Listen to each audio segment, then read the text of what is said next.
ED ने कांग्रेस अध्यक्षा सोनिया गांधी से लगातार तीसरे दिन भी की पूछताछ। कार्रवाई के खिलाफ कांग्रेस पार्टी मुखर।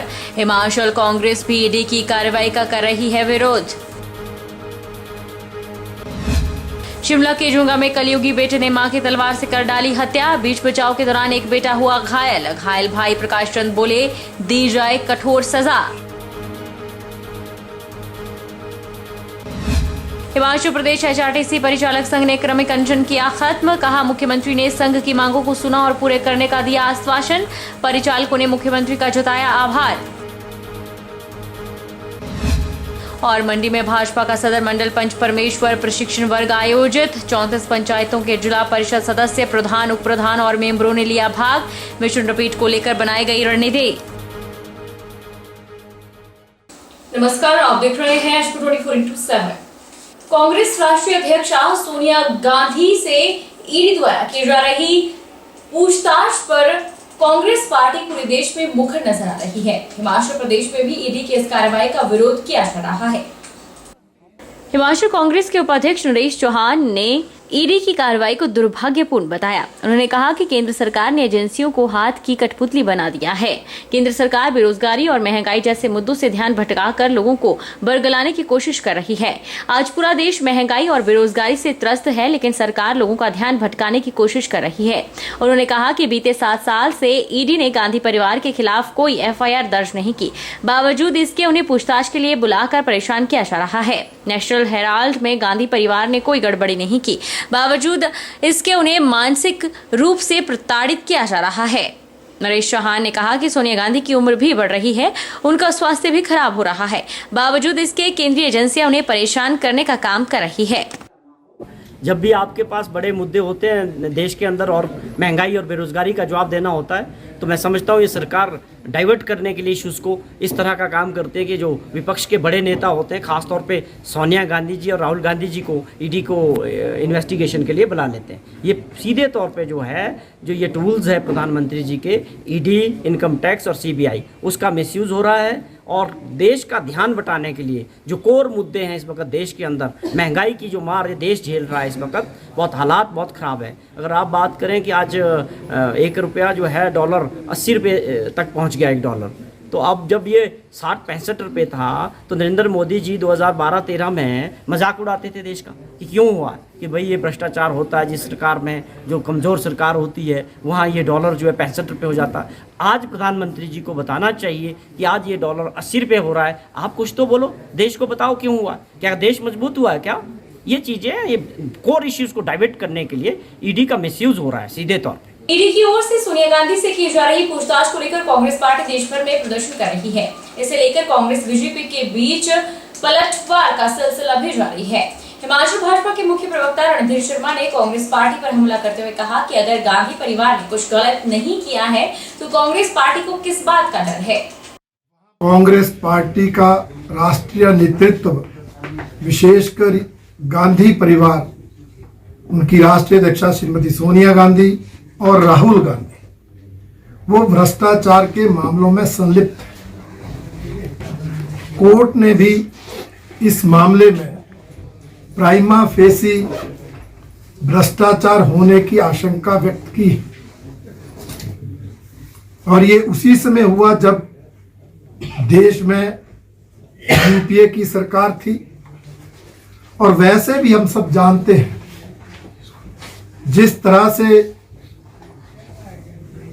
कांग्रेस पार्टी के खाते से 90 करोड़ रुपए नेशनल हेराल्ड के ट्रस्ट को दिए गए और वो लोन फिर माफ किया गया। उनके कोषाध्यक्ष मोतीलाल वोहरा, नेशनल हेराल्ड के ट्रस्ट जिसके अध्यक्ष मोतीलाल वोहरा, उसको लोन देते हैं और फिर वो कोषाध्यक्ष मोतीलाल वोहरा वो लोन माफ करते। स्पष्ट तौर पर भ्रष्टाचार का मामला है। हिमाचल प्रदेश के ऊना जिला में कॉर्पोरेट सेक्टर सेवानिवृत्त कर्मचारियों ने अपनी पेंशन की मांग को लेकर प्रदर्शन किया और एडीएम निधि पटेल के माध्यम से प्रधानमंत्री और गृह मंत्री अमित शाह को ज्ञापन भेजा। हिमाचल प्रदेश कॉर्पोरेट सेक्टर सेवानिवृत्त समन्वय अध्यक्ष ने कहा कि हिमाचल सरकार द्वारा 1999 में पेंशन को लेकर नोटिफिकेशन जारी की गई थी, लेकिन सरकार ने 2004 में उस नोटिफिकेशन को वापस ले लिया। नोटिफिकेशन को बहाल करने के लिए कॉर्पोरेट सेक्टर से जुड़े कर्मचारी शांतिपूर्वक धरना प्रदर्शन कर रहे हैं और एसडीएम के माध्यम से प्रधानमंत्री और गृह मंत्री को ज्ञापन भी भेजा है।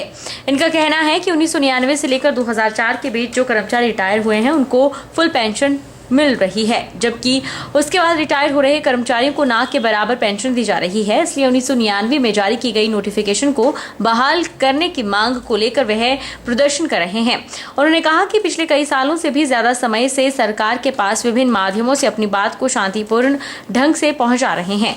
इसके बावजूद आज तक सरकार इनकी मांग को पूरा नहीं कर पाई। उन्होंने कहा कि लगातार लोग मंत्री, विधायक और सांसद को भी इस बारे में अवगत करवा चुके हैं, लेकिन आश्वासन के सिवाय कुछ नहीं मिला।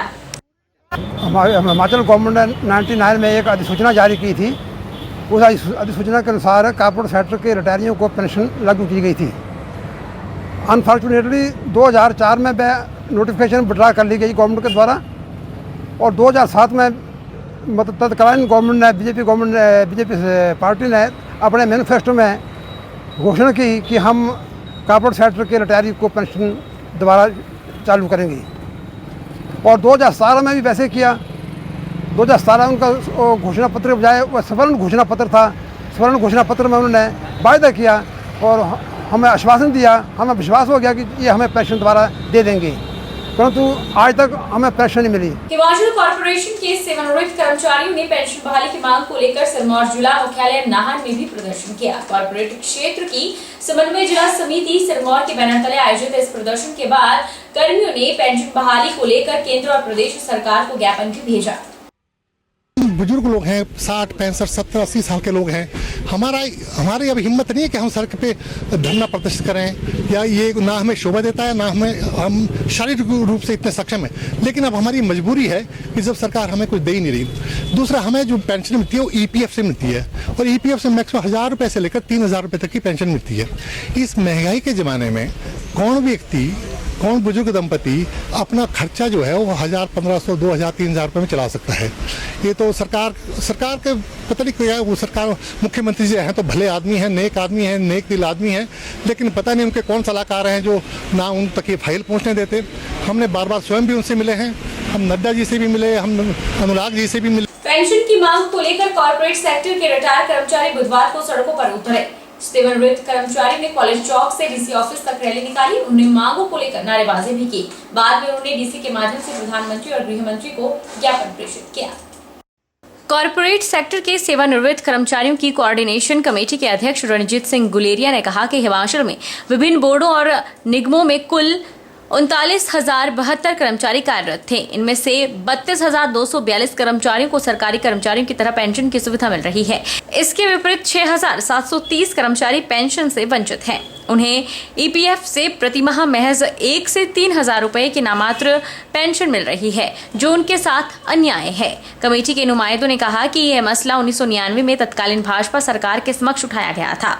उस दौरान सरकार ने अक्टूबर 1999 में अधिसूचना जारी करके बोर्डों, निगमों के बाकी कर्मचारियों को भी सरकारी कर्मचारी की तरह पेंशन देने के आदेश जारी किए, लेकिन 2004 में तत्कालीन कांग्रेस सरकार ने इस अधिसूचना को रद्द कर दिया। उनकी पेंशन बहाल करने से सरकार पर अधिक वित्तीय बोझ नहीं पड़ेगा। ईपीएफओ के पास जमा उनका पेंशन फंड सरकार के पास वापस आ जाएगा। सरकार को यह फंड चलाने के लिए बेहद कम वित्तीय सहायता देनी होगी। सेवानिवृत्ति के बाद वे लोग शारीरिक और मानसिक तौर पर कमजोर हो चुके हैं। हम सरकार से जो है बार बार एक मांग कर रहे हैं। हमारा एक सूत्रीय मांग है, केवल एक सूत्रीय मांग कि हमारी पेंशन बहाल करो। 1999 में हमारी सरकार ने जो है कॉर्पोरेट सेक्टर को पेंशन की अधिसूचना जारी की। तत्पश्चात सरकार 2004 में जैसे सरकार चेंज होती है, उन्होंने वो पेंशन जो है हमारी विड्रा कर। 2007 में जो है भारतीय जनता पार्टी ने फिर अपने मैनिफेस्टो में, जिस टाइम के हमारे जयराम ठाकुर जी जो है अध्यक्ष थे, इन्होंने मैनिफेस्टो में डाला कि हम आपके कॉर्पोरेट सेक्टर की पेंशन बहाल करेंगे। उसके बाद जो है इन्होंने अपनी वोटें ली, कर्मचारियों ने इनकी सहायता की, सरकार सत्ता में आई, हमारा कार्य नहीं हुआ। 2017 में फिर इन्होंने जो अपना संकल्प पत्र दिया, उसमें फिर दोहराया कि हम जो है कॉर्पोरेट सेक्टर के कर्मचारी जो शेष बचे हैं, इनको पेंशन देंगे। तो उसमें भी इन्होंने अब आज तक जो है 3.5-4 साल से हम के उसमें लगे हैं। 6 महीने से लगातार हर स्तर, जिला स्तर पे जहाँ जहाँ भी सीएम साहब का प्रवास होता है हम वहाँ उनसे मिलने जाते हैं। राष्ट्रीय जितने भी हमारे नेता हैं, जैसे हमारे माननीय अध्यक्ष हैं, मेरे गांव विजयपुर से हैं, मैं विजयपुर का स्थायी निवासी थे, हम उनके घरों से मिले, अपने इस एजेंडा को उनके सामने रखा और उनको ज्ञापन दिया कि हमारी इस मांग को पूरा कराने की कृपा करें। मुख्यमंत्री महोदय जी का 5 जुलाई को अभी वहाँ प्रोग्राम था घंडेर, तो वहाँ उनको हमने फिर ज्ञापन दिया। तो उनका जो है सिर्फ ये कि होता है जब भी हम जाते हैं कि देख रहे हैं और कर रहे हैं। राजधानी शिमला के जुंगा में एक कलयुगी बेटे ने मां की तलवार से हत्या कर डाली। पुलिस ने आरोपी को गिरफ्तार कर लिया है। बीती रात करीब 12 बजे जुंगा के ठुड़ गांव के रामेश्वर ने तलवार से अपनी मां को मौत के घाट उतार दिया। वहीं जब बीच बचाव के उसका भाई पहुंचा तो तलवार के वार से वह भी घायल हो गया। राजधानी शिमला के जुंगा में एक कलयुगी बेटे ने मां की तलवार से हत्या कर डाली। मृतका के घायल बेटे प्रकाश चंद ने बताया कि यह घटना रात के करीब 12 बजे की है, जब तलवार से माता पर हमला कर दिया गया। जो वह बचाने के लिए गया तो उस पर भी हमला हुआ, जिससे वह घायल हो गया है।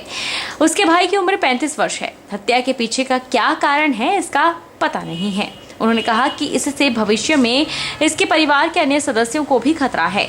उन्होंने मांग की है कि उसे कड़ी सजा दी जानी चाहिए। वहीं मृतका को पोस्टमार्टम के लिए आईजीएमसी लाया गया है।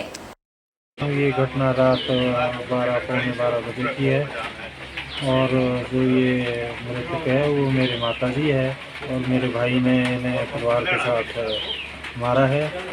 और जो है ये ना जाने किस कारण से इन्होंने इसको मारा। जैसे ही मुझे पता लगा रात को, मैं उठकर जैसे ही आया उस टाइप को इन्होंने मार के इसको साइड में कर दिया था। और जैसे ही मैं इनको छुड़ाने निकला, हल्की चोटें मुझे भी आई और मेरे भी थोड़ा शरीर में चोटें आई है। मुझे भी आईजीएमसी भेजा गया था। मैं यहाँ से आईजीएमसी से वापस होकर जैसे ही मुझे इस बात का पता चला, मैं पुलिस विभाग को पता किया और पुलिस विभाग और मेरे अपने गाँव पड़ोस के आदमी सभी एकदम इकट्ठे होकर मुजरिम को जो है उसको पकड़ के पुलिस के हवाले कर दिया। भारतीय राष्ट्रीय छात्र संगठन इकाई बिलासपुर में बुधवार को घुमारवीं में केंद्र सरकार द्वारा स्वतंत्र एजेंसियों में राजनीतिकरण और विपक्ष के नेताओं सोनिया गांधी, राहुल गांधी को बेवजह तंग करने के खिलाफ प्रदर्शन किया। उन्होंने कहा कि जांच के लिए यह सिर्फ देश के मूल मुद्दों महंगाई, बेरोजगारी, अग्निपथ अग्निवीर से भटकाने का सफल प्रयास है। मैं आपको एक बात बताना चाहता हूँ, जो हमारे राष्ट्रीय नेताओं के ऊपर ईडी की कार्रवाई की जा रही है वो बिल्कुल गलत है और हम इसका पूर्ण विरोध करते हैं। क्योंकि ईडी की कार्रवाई 2015 से चली हुई है और आज 2022 हो गया है, अब तक ईडी की कार्रवाई पूर्ण नहीं हो चुकी है। तो ईडी की कार्रवाई में सिर्फ हमारे नेताओं को बुलाया जाता है और उनको मेंटली टॉर्चर किया जाता है, उसके आगे ये कार्रवाई नहीं बढ़ पाई है। और मैं आपको ये आश्वासन देना चाहता हूँ कि ब्लॉक स्तर से लेकर राष्ट्रीय स्तर तक इसका पूर्ण विरोध किया जाएगा। जब तक ईडी की कार्रवाई वापस नहीं ली जाती हम इसका पूर्ण विरोध करेंगे। क्योंकि 1938 में चले हुए न्यूज़पेपर, जिसके लिए जो हमारे कांग्रेस के नेता थे उस टाइम, उन्होंने शुरू किया था ताकि लोगों को स्वतंत्रता के बारे में जागरूक किया जा सके। रुकेंगे छोटे से ब्रेक के लिए।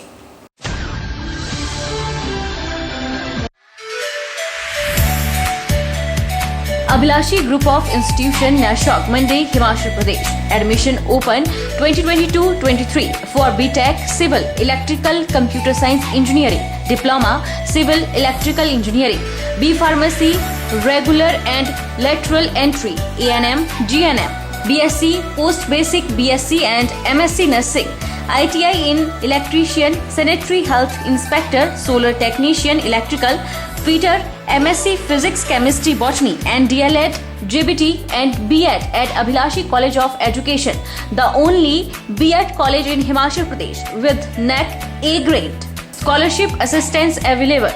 Contact for admission